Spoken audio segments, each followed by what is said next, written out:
Hi there, and welcome to this week's Gersnet Weekly Podcast.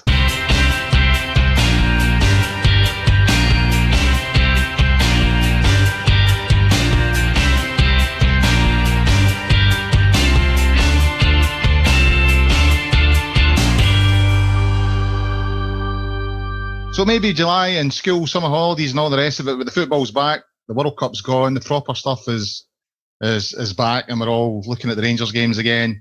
Obviously, we had the result there last week against Chicopee. I hope I'm pronouncing that correctly. Pete will correct me, no doubt, if I'm not. So we'll have a look at that. We'll have a look at the performances overall and see how the boys are feeling about the games against Shkupi last week. We'll also look at the tie coming up against NK Osijek. Again, I don't know. I'm hopeless at pronouncing these things. But they're from Croatia, and we face them next week. So we'll have a wee look at that. We'll also have another look. We've touched on it earlier on in another podcast, but we'll have another wee update on the transfers, ins and outs. And we'll also have another look at the off-field stuff, Sports Direct, and the takeover panels ruling with Dave King. Joining me tonight is Stuart Franklin, the gaffer. How are you doing, Stuart? Very well, mate. Take your time there. For some reason, my keyboard wasn't letting me unmute, so that was the problem there. Very well, thanks. Good. Did you enjoy your holiday? I know you were away. Yes, it was excellent. Delighted to be back speaking to you guys. You sound delighted. And also joining us for a second time, we were initially supposed to have Ross Bennett, but he couldn't make it. He pulled a sickie at the last minute. So stepping in is Stephen Clifford from the blog Four Lads Had a Dream. How are you doing, Stephen? Hi, how are you doing, guys? All right? Not bad. Your accent's still flowery, I see. Yeah, that'll never change, I'm afraid. Right, we might as well get straight into it. Before we start on the main topics, I think I should give a wee mention to David Hagen. Obviously, it was announced earlier on in the week that he's been diagnosed with motor neuron disease, which is obviously tragic news. David joined Rangers in 1992. He played 20 competitive games for the club, and he was obviously part of that famous 92-93 side. I think he played in quite a few of the Champions League games that year. We were the first British side to compete in the newly formed Champions League. We had 10 games that season, undefeated, and we went on to win the treble. And he was part of that squad and played quite a few games that season. He left Rangers in 1994. And went on to play for Hearts, Falkirk, Livingston, Clyde, Peterhead, and finished his career in the juniors at Bo'ness United. Obviously, the thoughts of everyone here at Gersnet is with David and his family at this difficult time. Obviously, in the back of the Fernando Rickson thing as well, it feels pretty horrible, guys. I'm sure you'll all agree. Yeah, all the best to David and his family. Yeah, if I could just say on that, the Rangers former players Benevolent Fund club have set up a fund for David, and it's basically to try and raise some money for he's got a very young family. So if the Rangers support could have a look at that, it's a JustGiving site. The links are on the Four Lads website, I think, or they're very available on Twitter and things like that. If the guys can go in, even if we could just give a couple of pounds to help David. As I said, he was part of the 9-in-a-row squad and he was a treble winner and things. Hopefully we can all rally round and try and help him and his family, especially with such young children at this time. Yeah, I've noticed that there's been a few dinners and all that organised as well. So yeah, I'd agree with that. Absolutely. If you can get on those links and give what you can to help David at this, obviously 45-year-old is the same age as me. It's a very, very young age to face such a sort of traumatic experience. Right, we'll move on to tonight's topics. Firstly, the game against Chicopee. Guys, am I pronouncing that right? To be honest, I'm not quite sure. Stuart, I'll come to you first. Obviously, the game at Ibrox, it was a bit of a hard sort of slog, but we got there. The away leg, much of a muchness, missed a lot of chances, wasted a few chances, but I thought defensively we looked sound. What was your overall thoughts of the two games against Chicopee? Well, first and foremost, I think we've got to be pleased that we're through. It's job done. And this early in the season, I don't think you can expect any spectacular performances and 6-7-0 wins, no matter the opposition. So yeah, I'm pretty happy. I think if you do what the manager's done and go from the back forward, then in terms of his signings so far and how he's trying to change the team, then I think he'll be happy as well. Obviously, the defence did pretty good over the 2 legs. I think at set pieces they looked ropey once or twice, and we got quite fortunate late in the game in the second leg when Al McGregor had to make a great save after Connor Goldson got sort of caught out of position and the guy got in behind him. Further forward in the team, we weren't quite as effective. Midfield were okay. Up front, we obviously wasted a lot of chances, and if we're taking these chances, I think that the tie would have been a lot more comfortable. So it was a bit of a shame that we were unable to do that. But yeah, job done. So pretty happy. Yeah, I would agree with that. I think we look like a side that's a work in progress. I think defensively we looked fairly solid. Middle to front, I think there's obviously a bit of tweaking to be done there. Stephen, coming to yourself, what were the big positives for you coming out of those 2 ties? I found them both fairly hard watches, to be honest. But I mean, obviously it's an early stage of the season. But what was the main positive that you took from the 2 games? First and foremost, that we're through. I think we tend to give ourselves a bit of a hard time. If you look at some of the results from the ties, there is a few shocks in there, and it does happen. We know because it happened to us last year. So we can be pleased we're through. We've negotiated a potentially tricky tie, although I don't think it'll be as tricky as the one we're about to face in the next round. But positives for me, 2 clean sheets. There was bits of play that looked good. Defensively, we've got what looks to be a pretty solid back 4. Goalkeeper speaks for himself. I'm a massive McGregor fan, as we've touched on last time we were here. He looks just as good as you're always going to be. So a wee bit of tweaking still to be done further up the field, but I think we've got to be happy. We're through. It's like you guys were saying, it's very much job done. Yeah, there was, I agree with you as well, there's bits and pieces, but if we take our chances, then it's better than what we actually got. So yeah, I'm happy overall we're through. And like you guys also said, this is a work in progress. A lot of people expected that we would turn up and blow them away. To win any game at home in Europe 2-0 and go away and get a clean sheet is a good result no matter who you're facing. So I always tend to take the positives, and that's what I took out of it. Again, I would agree. I mean, even if you base it on the shambles against Progress last season, we've went one step further than that. And touching on what I said earlier on, defensively, I thought we looked sound. There was a couple of wee things that sort of Frankie touched on earlier on, a couple of wee scares here and there, but overall, I was frustrated at times during the game because at times it looked like we're struggling to break them down. But I don't think we ever looked like we were going to lose the game, if you know what I mean. So yeah, I can't disagree with much that you've said there. I think there's obviously improvements that we can look to install in the squad and in the team in general. But overall, I think you've got to take the positives out of it. Stuart, coming back to you, was there any sort of major concerns from the 2 games that you think that this is something that really needs to be addressed? Well, I think our finishing, again, I mean, in general, I think the biggest disappointment for me was the fact that we're still very similar to what we were last season, and that we're really, really inconsistent. For 5 minutes a game, in any game we can look really good, and then the following 5 minutes we can look really poor. It's really frustrating that we're unable to keep a momentum up or a pace of the game up for 90 minutes. In the second leg, you could understand that to a certain extent. It was a warm evening. We were 2-0 up, so effectively we're trying to protect the lead. And although we still created chances, we didn't exactly attack in a gung-ho way. I thought McCrory and Jack did okay, Jack especially, but they weren't exactly exciting in the range of passing. They kept it simple, which was probably sensible, and I'm sure that was under the instruction of the manager. But I think we really need to try and be a bit more attacking, a bit more direct in our play, and add a bit more pace to it. In this game, we got away with it because, I mean, I think we've got to be honest with ourselves. Shkupi, they were awful. They were really, really poor, and it would have been really, really frustrating to have even lost a goal against them. But the next team, the Croatians, are going to be a big step up, I'd say. I don't think they were particularly impressive. I watched part of their second leg the other night there, and they didn't look great either defensively. So I think we'll have opportunities. It'll be interesting to see how we set up on Thursday with being away from home first. As I say, generally, I'm pretty happy. I think we've got to realise that it's early in the season. It's early in a new manager's reign. It's the same for new players, and I think we're gradually getting there.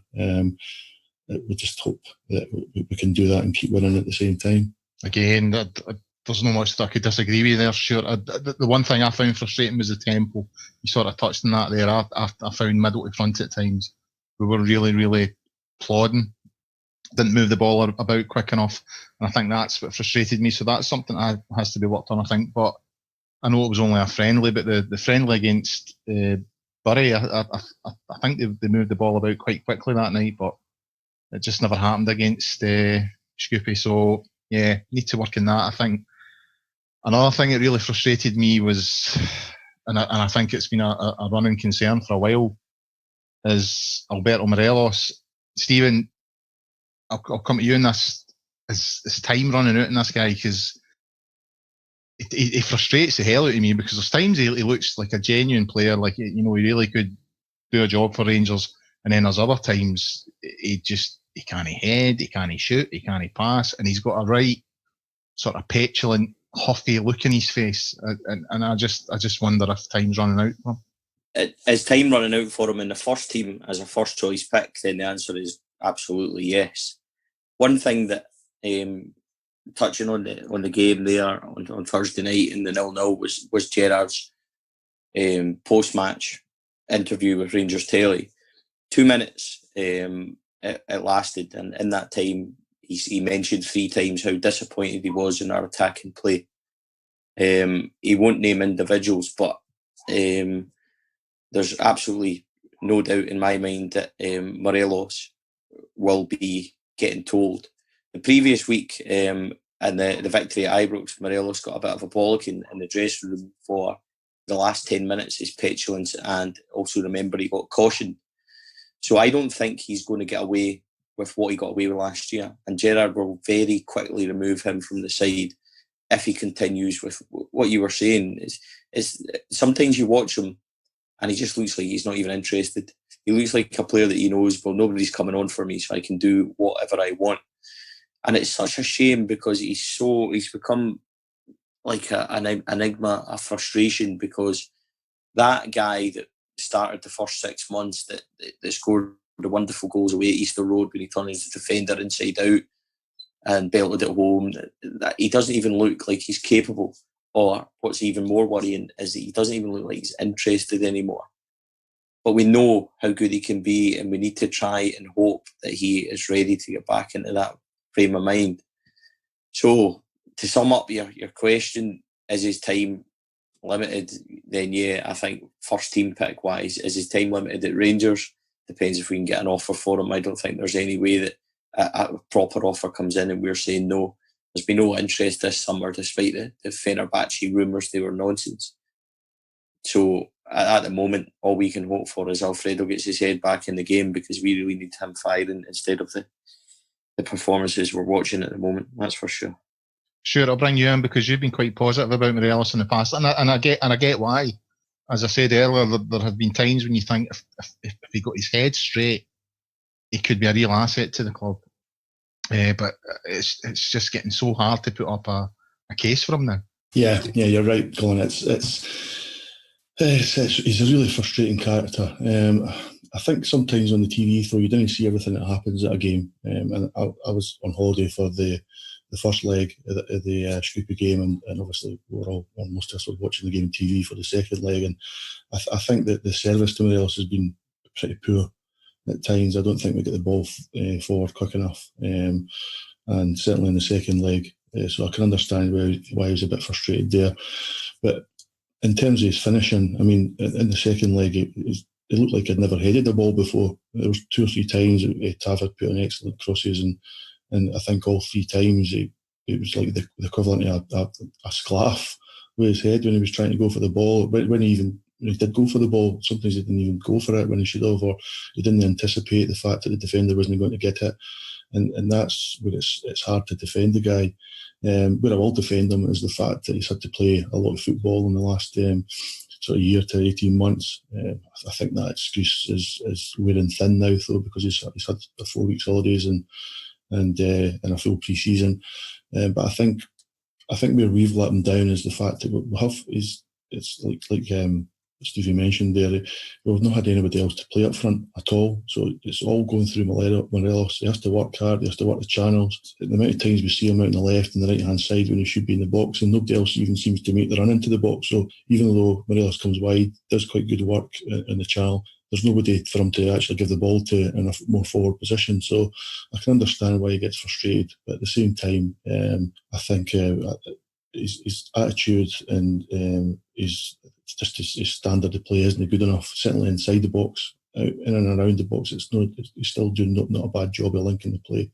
But I think the quicker we can get Sadiq fit and available and playing, the quicker that Alfredo's own attitude and contribution will improve, hopefully. Well, I would hope so as well. That's the one thing, when Gerrard arrived, I thought, well, if anyone's going to, batter the nonsense out of him, it'll be Steven Gerrard. I do think, as sort of Stephen hinted on earlier on, that he was given a wee bit of a free run last season and not really challenged. I found him, we'll come on to Jason Cummins leaving the club later on in the show, but I found him quite an unhelpful strike partner to Jason Cummins. It looked like he didn't want him to be there. And I just think he got away with far too much. I find it interesting you mentioned the two headers there, because he's got previous on that. The misses that he had at Celtic Park a while back, one was shocking, absolutely shocking. So there are definitely kinks in his game, and I think a lot of these kinks are related to his attitude. I think if he could get his head straight and concentrate in his game and become more of a team player, then I think we would see a far better player. But I have to say, I fear that's not what's going to happen. But I suppose time will tell. Moving on, getting away from Morelos and the tie against Shkupi, or whatever you want to call them. We're obviously through. We're in the next round, and we've got the Croatians. NK Osijek, am I pronouncing that right, guys? Well, I'm not going to try and... I'm not going to try and better it, so fire on. The Croatians. The Croatians, yes. By the way, I was supporting them last Sunday in the World Cup final. I thought they were robbed. But anyway, I had a wee look. I was sort of doing a wee bit of research today. I mean, in terms of their European pedigree, it's fairly limited. A couple of times in the old UEFA Cup, and I think the furthest they got was a sort of third round. They put PSV out last season, though, so they sort of pulled a shot last season. So I think it could be a tricky tie. It's got the potential to give us a black eye. Stephen, what's your thoughts on the ties coming up? Do you think we've got a good chance of progressing? Yeah, we'll beat them home and away. I'm very confident of that. Oh, well, that'll be that then. Do you want to elaborate on that a wee bit? I don't know. I mean, I suppose that I am very optimistic that every game that we see Rangers under Gerrard, we're going to see a bit more improvement. Like Stuart was talking about earlier on, I sat and watched them on Thursday night. They had a tricky sort of left winger. He was a bit fast, but I thought they were all over the place at the back. There was plenty of holes, plenty of room, and I just feel that the game's there to be won. I'm confident that we'll do the business. I don't know why. Sometimes you get a feeling. Obviously, we'll look back on this moment on Thursday night, Friday morning, and see how right I was. But I'm confident heading into Thursday that we'll get the right result and then take them back to Ibrox and finish the job. Sure, you feeling confident? I wouldn't say confident. Certainly I was confident in Stevie. Like him, I tried to be as positive as I can. But at the same time, I don't think I can ignore the fact that we're so sloppy at times against Shkupi. So, however, if we can eradicate that from our play, take the chances that we get, improve generally, then I don't see any reason why we can't go through. The away game first, some people like that as an advantage because you can grab an away goal and it can make the home game seem easier. Can we win on Thursday? Oh, absolutely. I don't think there's any doubt about it. If we play well, or certainly play as well as we can. I don't know if we had a game at the weekend. I never heard any chat about sort of closed door friendlies or anything like that, which was a bit of a surprise to me. I thought we would have been looking to sort of up the match fitness of some players, especially the Koulibaly and Sadiq. So I don't know. I didn't know enough about the Croatian guys to really analyse them fairly. I can only say the same as what Stevie said, that they looked a bit poor at the back. So I think we'll have plenty of chances, and it'll be up to Morelos, Sadiq, Murphy, Windass, whoever you want to choose to take these chances. Yeah, I'm kind of similar. I think something needs to be remembered when it comes to the European campaign. Everything that happened, the financial catastrophe and tumbling down the leagues and not having any European football for a number of years. I think that has impacted on it, basically our ability to play in Europe, because what had previously happened was the club would essentially qualify for Europe year in, year out. So you would have players, if someone signed for the club coming in new to sort of that standard of football, there was enough players in that squad with experience to carry them through until they got the experience that they needed to play at that level. We've not had that. It's almost like a fresh start in terms of Europe, because pretty much most of these guys have never really played at this sort of level. So, and I think it brings a bit of different pressure, and I think it will take time to build up. I still think we can beat this team, but I do think it's worth remembering that we had 4, 5, 6 years there when we went in European football. And any time I've watched clubs down in England who haven't qualified for Europe for a while, when they come back into it, they find it tough, because that knowledge that they had previously, the players who'd played in that sort of environment, is gone. All those players have moved on. It's new players that are coming in that haven't had that experience. So I think it takes a while for a club to get used to that again.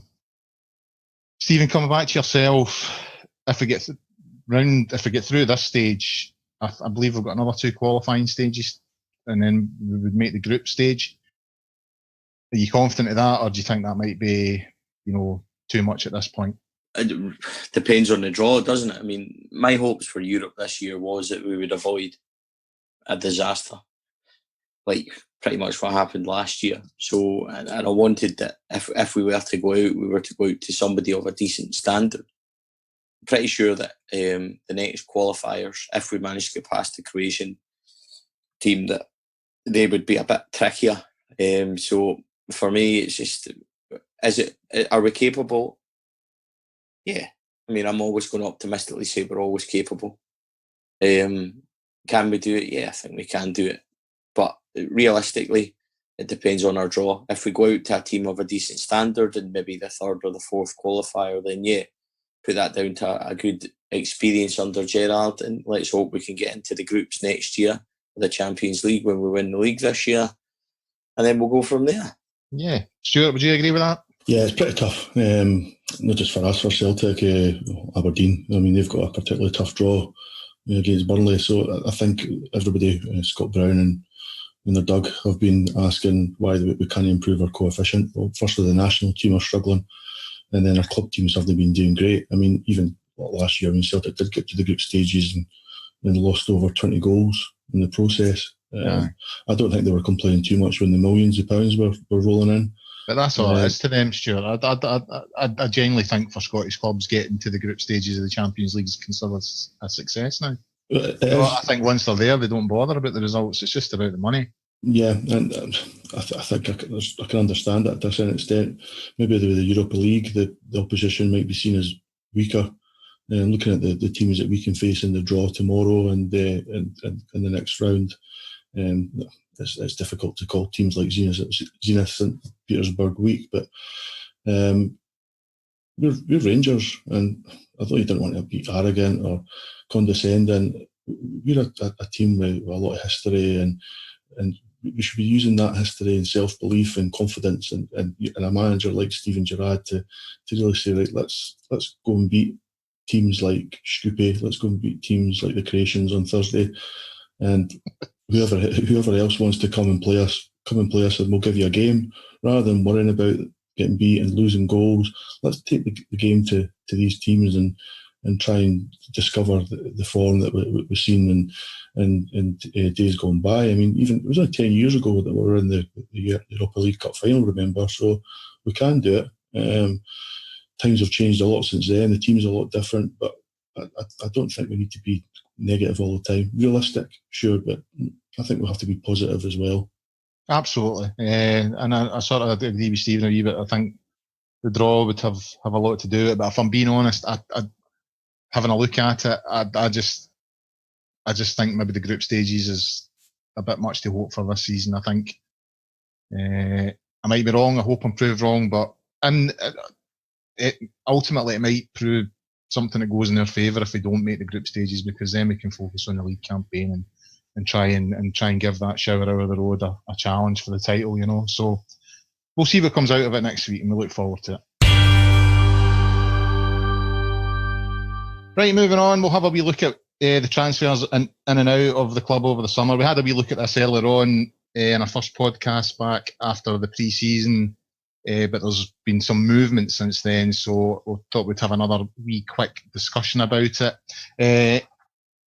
Funnily enough, there was the arrival today of Ryan Kent on loan from Liverpool, so we'll probably start with him first. Again, done a wee bit of research today about him. He's a winger, age 21. He signed for, he never signed, sorry, he was moved out on loan from Liverpool in 2015 to Coventry City, where he made 17 appearances and scored 1 goal. He was only there for about half a year. 2016 seems to have been his best season. 16-17, he moved out to loan to Barnsley, and he made 44 appearances, so he seems to have been fairly consistent on the appearances front. Scored 3 goals and was voted as their Young Player of the Year. 2017, he went to Germany, but he was only there for 6 appearances, and the loan was terminated.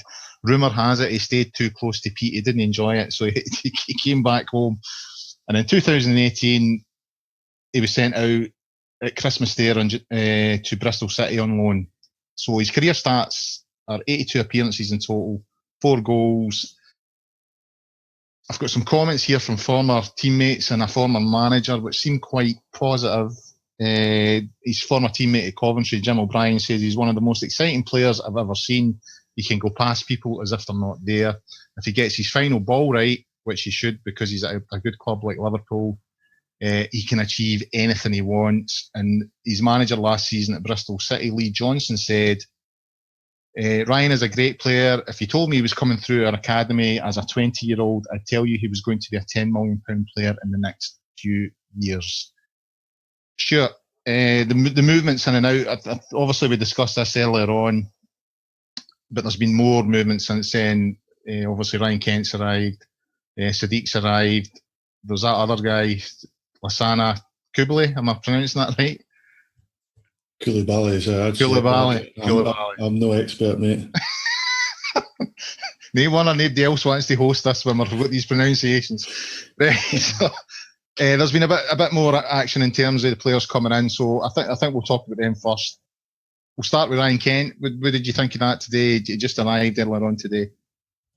I think the more creativity we have in the squad, the better. I mean, I think that the guy can play on both flanks, so that's good. Because in the 2 games that I've seen so far, the Shkupi matches, that Gerard's formation and system seems pretty fluid. I mean, it started in the first game, had Windass on the right-hand side. The second game, had him on the left.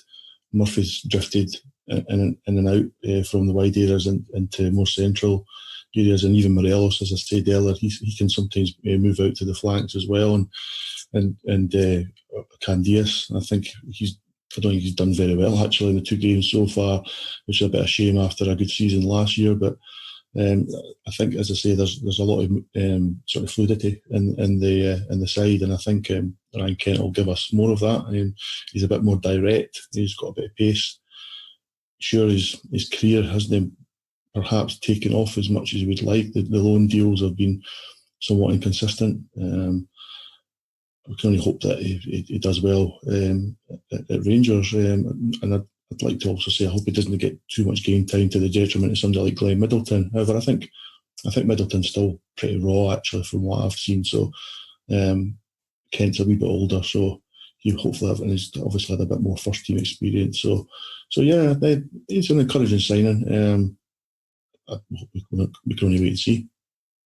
Stephen, I mean, obviously we've not seen Ryan Kent yet, and there's a couple of other players who haven't made the obviously with the game, the friendly that we had in the 2 European ties. So we've not had a chance to sort of run the rule over everyone. But of what you've seen so far, who's impressed you the most of Gerrard's signings?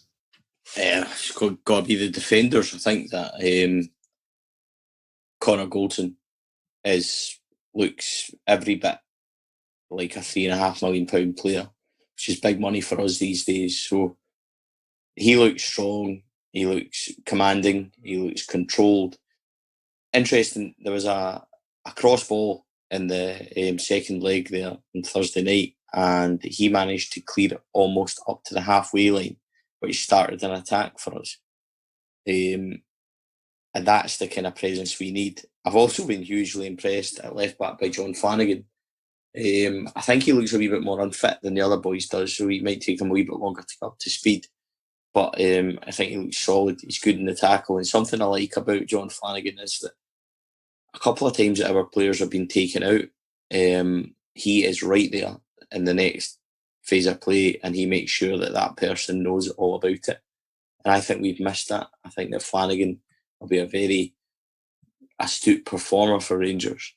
Aside of that, obviously, as I touched on this before, brilliant to have Alan back in nets again. He's just such a massive upgrade on what we've had. And I don't mean that to sound bad towards Fordringham, but Alan, I mean, it shows you his save in the last minute and things like that there the other night. I think that McGregor is capable of the brilliant saves, capable of leading the side from the back. So defensively we look good. I thought that he had a good wee cameo the other night, but it's still early days. One thing I would say on Sadiq and Koulibaly is that obviously I've been able to kind of ask what they've been like in training and things like that, and Koulibaly's actually made a massive impression on everybody, and he's the one that people are talking about and looking at from our training ground and saying that this boy is going to be our signing of the summer. So that's hugely positive. He's a big guy, he's combative, and he just breaks it up. He's tough in the tackle and he just bullies people. And that is what we've been missing from our midfield. So although we haven't seen him, although we're taking other people's word for it, I am hugely excited about this guy. Don't know much about Sadiq. 10 goals and 16 in Holland for NEC Breeder last season. He's going to be a bit of a kind of unknown. So we're going to have to just see what comes of that and comes of him. But one thing for sure is that currently he's walking into that team ahead of Morelos in his current form. So there's definite chances for him to stake a place. And Koulibaly. As for Ryan Kent, can't really say much more than what you've already said, Stuart, before. One thing that is worth noting is that he's not coming as a squad player. Ryan Kent's coming to start for Rangers week in, week out. So somebody's dropping out. So whether it's Murphy or whether it's Candeas, these guys have now got to be on top of their game because Ryan Kent is starting. He's coming as a starter for Rangers and not a squad player as people are expecting. So management have obviously got high hopes for him. Let's hope that it's going to be a good loan signing and good move for everyone. He wasn't one of the ones that I thought we initially might get winger-wise. I was maybe thinking Ben Woodburn, maybe Harry Wilson. But Ryan Kent was somebody that was mentioned much earlier in the summer transfer window. So, yeah, positive he's here. Like everybody else, I trust Gerrard to get the players that he wants. So it's just about hopefully settling in and Rangers getting the best possible response from them while they're in the first team. Sure. Is there? I mean, obviously Stephen sort of highlighted some things that we're getting seen behind the doors in terms of in training and stuff like that, and players that we've not yet seen and had a chance to sort of run the rule over. But is there any area of the park at the moment that you feel drastically needs addressed? So I've maybe touched on this earlier on with, Morelos and stuff like that. But I mean, personally speaking, I think Rangers have lacked a spine for a long while. I think that defensive spine has been sorted. I think, again, as Stevens hinted at earlier, McGregor and the two centre-halves are a massive improvement in what we've had. Is there any other area of the park that you think Rangers really need to strengthen on before we go for 55? I think we still need another striker. I said that 4 weeks ago when I was on the last time after after the close season there. And obviously, since then, we've brought in Sadiq. So we've only got Sadiq and Morelos. Morelos, as we've discussed, is off form. We're 2 games into the season, so that's maybe a bit harsh. But if we take his form before the end of last season as well, Sadiq's a bit of an unknown for us. He might come in and do fantastic, but he's still young. Okay, he had a season, half a season in Holland, and he seemed to do pretty well. But I'd like to still see us sign another striker. I don't think having 2 strikers is enough. Zach Rudden, by all accounts, did quite well in the pre-season training camp. And anytime I see him play, he looks pretty good, pretty sharp, but he's obviously still probably a bit too raw to really expect him to contribute on a regular basis. But if you think about it just now, if Morelos was to pick up an injury, then we've only got Sadiq, and 1 striker's not enough, so we definitely need another one. I think I did touch on the fact in the last podcast I was on. I think we do have a striker in mind. I think we're just waiting until the English squads are finalised before we're able to bring that person in. There's a bit of gamble in that because you're having to wait till August before we can do it. So I can understand. But as long as it's the right person, the right fee, I'm not sure if we can bring another loan player in or where from, but it might be worth the gamble in the long run. In terms of the rest of the team, fairly happy. I think we could do a bit more, maybe creativity in the middle of the park. But for me, Ejaria has done quite well. I think he looks pretty good. He's quite strong on the ball. Seems fairly confident and direct. I think Arfield's been unlucky where he's injured. Koulibaly, Stevens touched on, and I'm looking forward to getting Rossiter back fit. Maybe a bit of a misnomer, right enough, that. But if we can get the lad, good luck with that one. Honestly, I've seen him play a few times, Rossiter, and I think he's a really, really good player. He's really good at possession. He's strong, and I thought in the 5 each game against Hibs, he was our best player, and he played really well. He really stood out. Even in the first half, the first 25 minutes, we were 3-0 down. He was still probably the only player that could really say, "Well, I'm actually trying to do my job." And so it's a real shame that we're unable to get that laddie fit and keep him fit. Is he creative? Probably not. So he's another guy that you're sort of got to sit a bit deeper. So I think I know Stevie's gets asked about it on a daily basis about Stephen Davis. It might not happen with him, but I think that's the sort of type of player we're looking for, an experienced guy who's a winner, knows the Scottish leagues maybe, or certainly British football, and somebody that can supply goals and chances for the strikers that we do play. I would agree with that, and I would take Stephen Davis in a heartbeat, if I'm being honest. I think he's a great player. I think he would instantly become the best midfielder in Scotland if we got him. Looking at the players going out, obviously I was a wee bit disappointed that they couldn't find an agreement for Jason Cummins. I know lots of people think he wasn't good enough, but as I said earlier, I thought he had an unhelpful strike partner in Cummins, in Morelos. And I think under someone like Gerrard, I think Cummins might have done a job for Rangers, so I was quite sad to see him go. Stephen, is there anyone at the club? I mean, Bruno Alves is away on a free. Forrester's had his contract terminated. Herrera's away to Santos Laguna on loan, I believe. Is there anyone else who's still there that you think we need to move out before the transfer window closes? Yeah, there's definitely people that we need to move out. I think there will be people leaving quite quickly. I think Lee Hodgson, last I'd heard, is extremely close to agreeing a termination of his contract, similar to what Harry Forrester has just had. He is surplus to requirements. He's nowhere near the standard required. And I don't sit here and I don't want to slag the guy or anything. I think he's an honest pro, but he's just not at the level where we need to be. Next up, I think you're looking at the likes of Fabio Cardoso as well. He has already moved out of his flat. He has his girlfriend's away back home.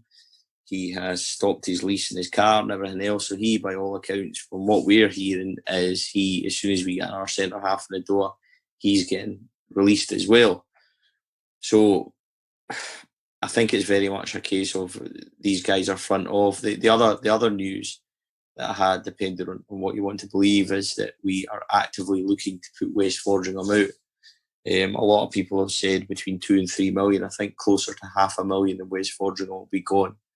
There's no desire now at Rangers to keep Wes. Jack Hannock's going to be number 2.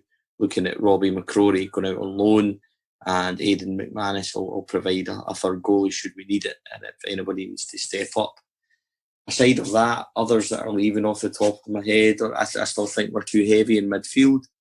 Obviously, Doc's going to be going out on loan. That's something we'll probably talk about in a bit. I still think we're too light for like in there. I don't think there's a necessary to have Koulibaly, McCrory, Ryan Jack, for example. I don't think we need all these guys. I think we're too similar. So might we see one other go out in midfield? Possibly. There's always the question marks over the future of Josh Windass and Alfredo Morelos if these offers do come in.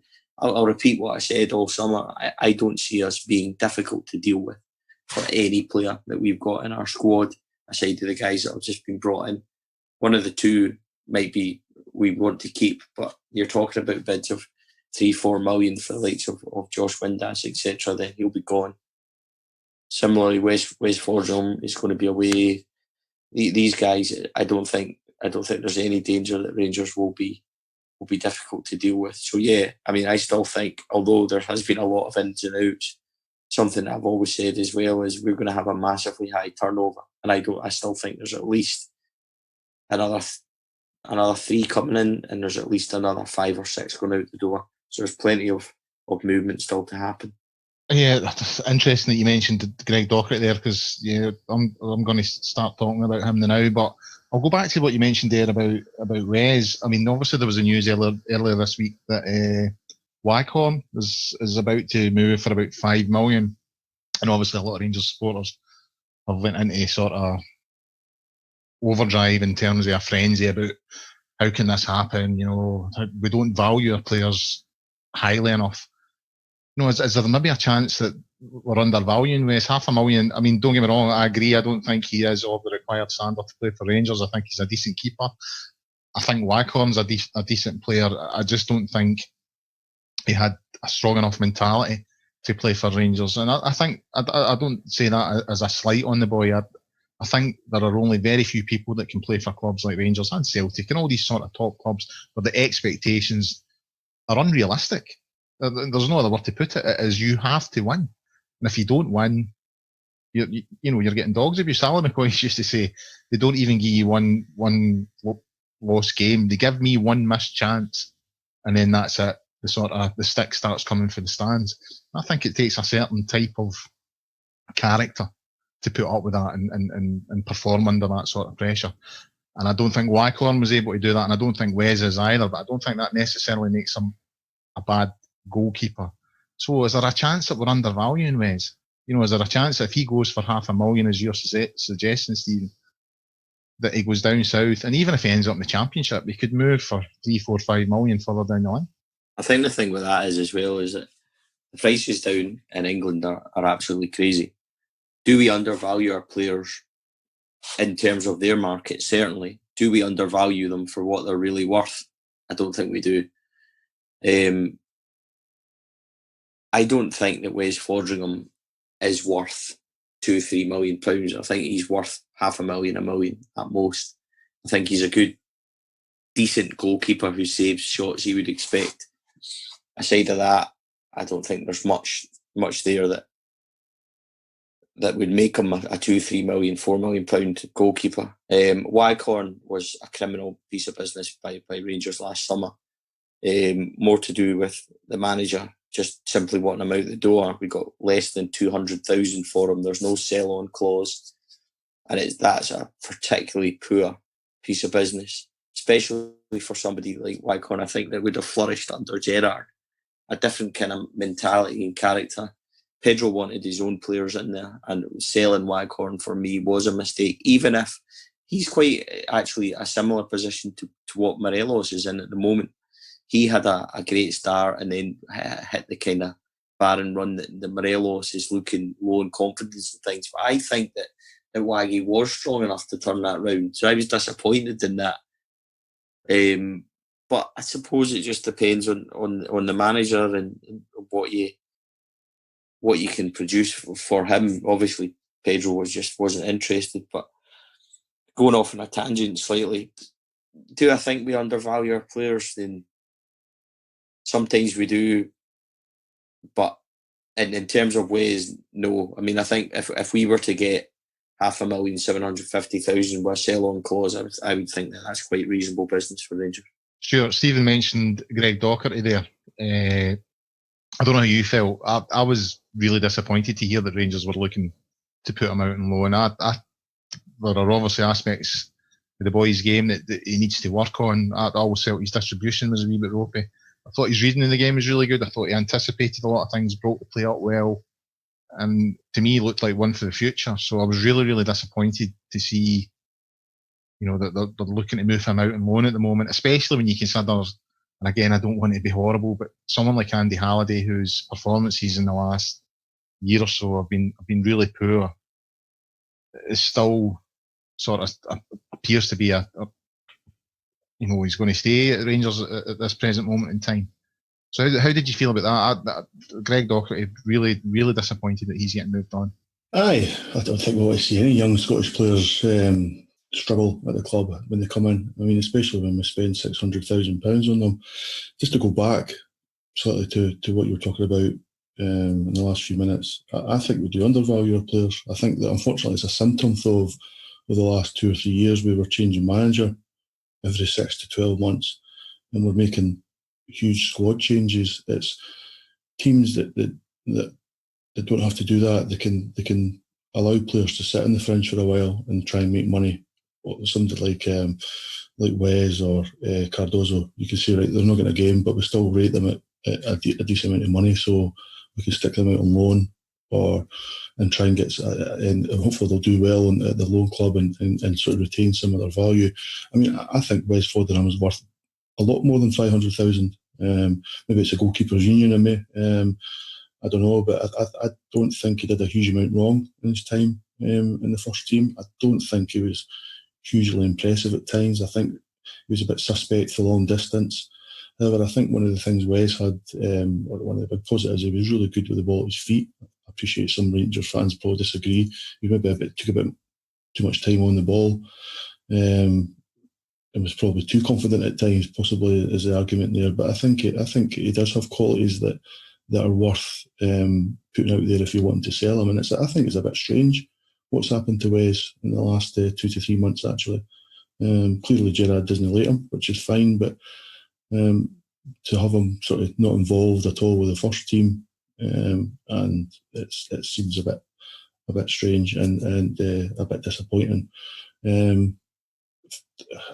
As I say, it's a hard one. I think if you need to get new players in, and every new manager effectively wants 11 new players, then you have to move guys on, and you have to try and move them quite quick. So that means you're going to take a bath on some people. So I think we've seen that already. I mean, but this is where we have a football administrator, Andrew Dixon, and you have a chief executive, managing director, and Stuart Robertson. These guys should be making the most of any transfer fees that we get for players and making the least of any fees that we pay. I mean, I think some of the signings in the last year, I mean, Carlos Pena, Eduardo Herrera, you've got Cardozo, I'm sure he was about £1 million, and yet all these guys are going to leave for free. It's a nonsense.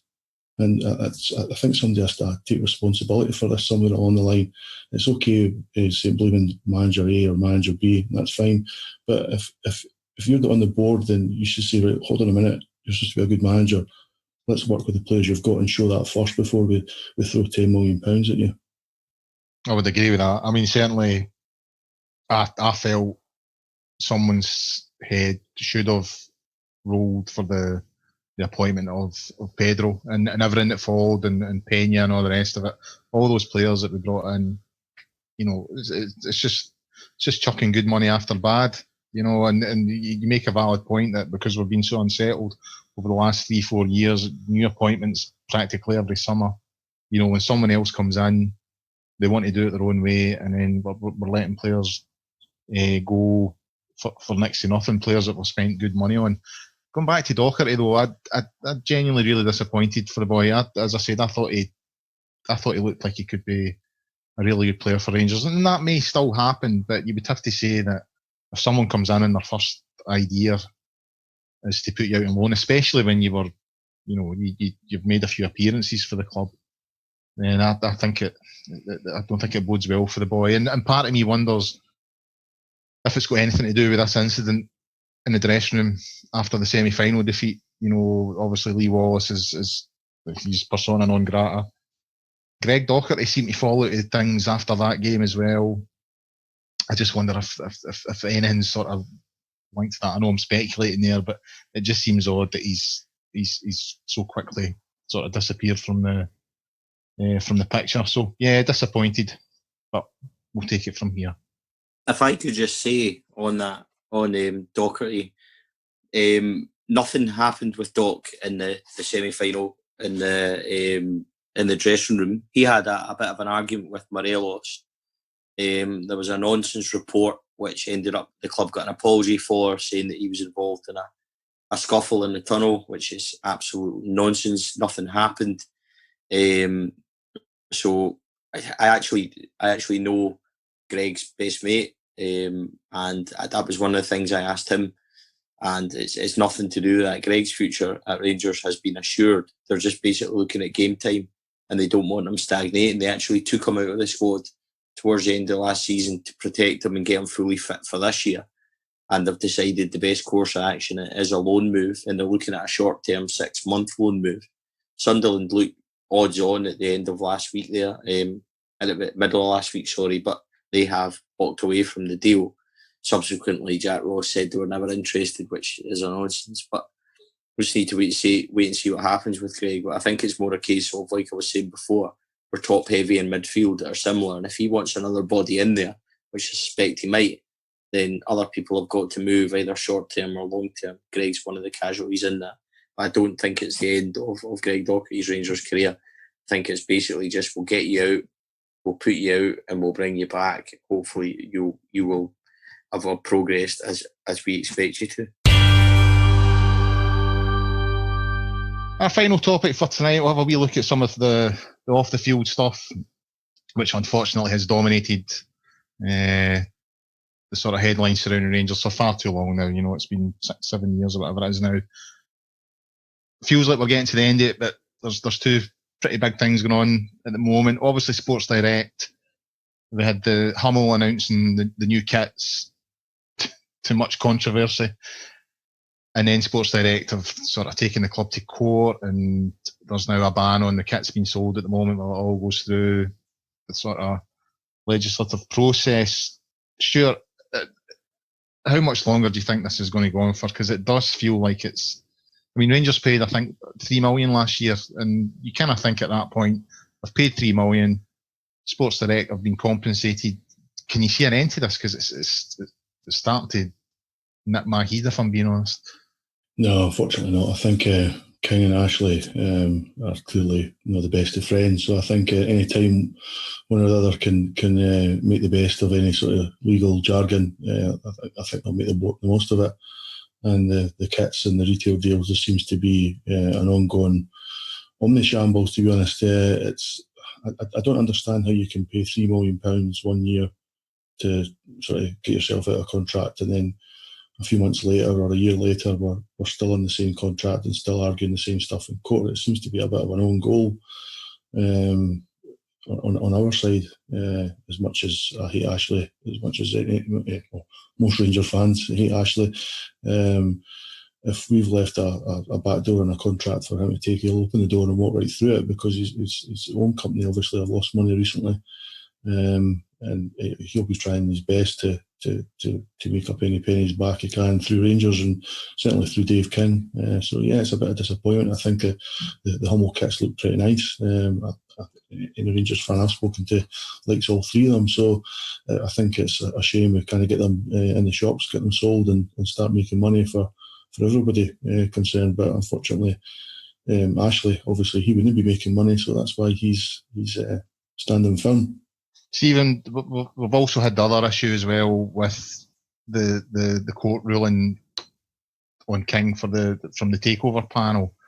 Now, it sort of it can get a bit, the waters can get a bit muddy in this, so I'll just kind of go over the sort of state of play where we are at the moment.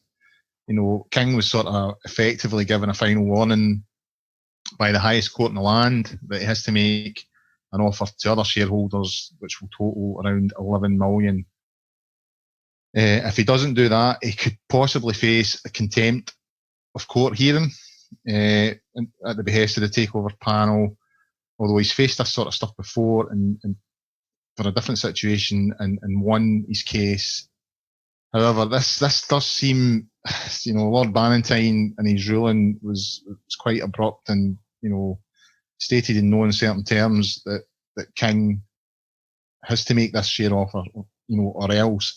David King's arguing that he's got the money in South Africa and that the South African authorities won't release the money and that the takeover panel and the court are being unreasonable. Now, the possible implications for Rangers are, you know, they're fairly big. You know, one, if King can complete the offer, that means he'll have a sort of controlling stake in the club.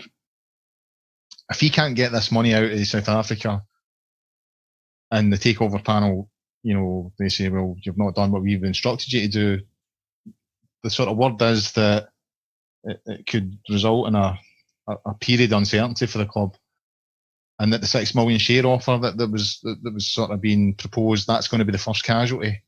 So, you know, although it's sort of background noise, and I always try and focus on the football, this seems like it could be a sort of major issue for the club and one that could impact on our ability to move forward. You know, should we be worried about this ruling? Difficult question. I think the most important kind of point here is that the issue that I've always had with Dave King is not anything that he does. I feel that he always tries to do the best for Rangers, but King's got a certain way about him that if he feels in any way like he's backed into a corner or he's been forced to do something, he simply won't do it, and he becomes as obtuse and difficult as possible. And I think, unfortunately, what we are seeing here is that King feels that he's in the right. He feels that he's been forced to do something. He feels maybe that he's even been bullied to do something. And he will simply do it when he's good and ready, regardless of the apparent consequences. It's okay saying that, and he said this before, and he said it in his statement last week, that to Rangers fans that it's a non-consequence for the club and it's got nothing to do with the club. Well, unfortunately, it does, because whether King likes it or not, Dave King is now hand in hand with Rangers. So if he's going to be blackballed or if he's going to be cast aside by London, then and by the shares and share market and stuff like that, then that has a direct consequence on us because we are looking to do a share issue. What I suspect will happen is that King will leave it as long as he possibly can, and then we'll suddenly find that the money's been moved and the offer has been made. I don't think there's any issue with the money not being there. The money's ring fenced by the lawyers and things like that, so that's not the issue. I think that Dave King's just quite stubborn in that if he ever finds himself in a position like this, as we've seen with Ashley, Easdales, etc., he just simply doesn't back down. It's very much his way or the highway. So, yeah, I mean, see, to be honest, it's a bit of a nonsense in that we could really do without all this. One thing that we knew from the previous occupants, that some of the litigation that they'd got us in to do with Sports Direct and things like that, it's going to be impossible. But Dave King also has a care of duty for the club as well. And there's sometimes I think he doesn't realise that it's just negative headlines and negative for Rangers. This is something that he really has to sort, and he has to sort it quickly because none of us want it rumbling on, and nobody wants the possible consequences of King being blackballed and what that will mean for Rangers. It's all right him saying one thing, but in reality, this is a big issue for Rangers, and it's something that he has to sort. It's something I think he will sort, but it also annoys me that he's not done it already. What about yourself, Stuart? Are you fearful about this business with King and the takeover panel ruling? I don't think I'm fearful about it. I think just what Stevie says, I think I'm bloody annoyed about it. I think as much as we've got a lot to thank Dave King for in the last 3 or 4 years, I think this nonsense with the takeover panel isn't one of those things. I think he constantly talks about having his eyes taken off the ball through litigation, and to be fair to him, there's some of these things he's done a great job with.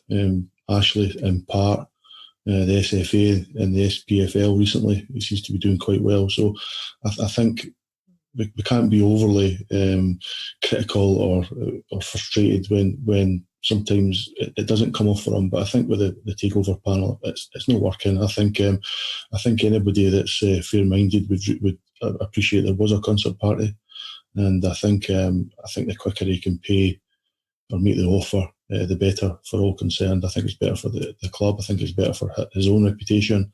And I think it's one less thing for fans and for him to spend his time on talking about. So just get it done, Dave, and let's move forward on to more important matters. Right, we'll quickly move on to the Sevco of the week, see if I've got anything from the world of Twitter or anywhere else that's worth having a giggle at. Stephen, I believe you've got one from this week. Yeah, it comes from the absolutely brilliant website, Twitter, Kerrydale Meltdown.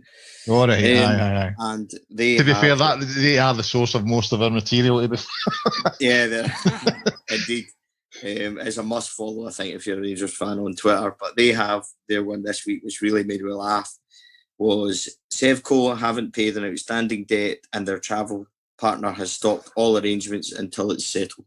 I thought that was comedy gold. Was this Thomas Cook? That's what they're alleging. We haven't paid Thomas Cook, so they're not dealing with us, and that's why we've not made any trips to Macedonia or Croatia. Right. Aye. If anyone out there isn't following Kerrydale Meltdown, I would recommend it. They sort of on a daily basis they give you a giggle. Definitely a fantastic website for a laugh. That's for sure. That's about all we've got time for this week. If you've enjoyed listening to the Gersnet Podcast, by all means, please share it on Twitter and Facebook and all those other social medias. We would be much appreciate that. Get the word out there. A big thanks to Stuart for joining us and for Stephen stepping in at the last minute in place of Ross. I hope Ross is feeling better. He's pulling a sickie. He's at it. I think he's away at the pub. Thanks to our audio engineer Graham, who will turn the beef stew that we've just produced into beef bourguignon. And when's the next podcast? Stuart, I'll bring you in just now. What's happening? Are we on a weekly basis yet, or are we still fortnightly? Yeah, I think we're going to be back by popular demand. So I think we'll be back on next. We'll be recording next again week. Next Sunday. Back to a weekly pod. Back by popular demand. I like that, Stuart. I like that. In the meantime, if you're looking for any sort of Rangers-related news or chat, get yourself onto Gersnet and the forums at www.gersnet.co.uk. Lots of fun on there, lots of good chat, lots of good articles. Also, check out Stephen's blog, Four Lads Had a Dream. That's usually filled with, rumour and counter-rumour and inside info. Lots of great stuff on there. So in the meantime, thanks for listening, and we'll see you all next week.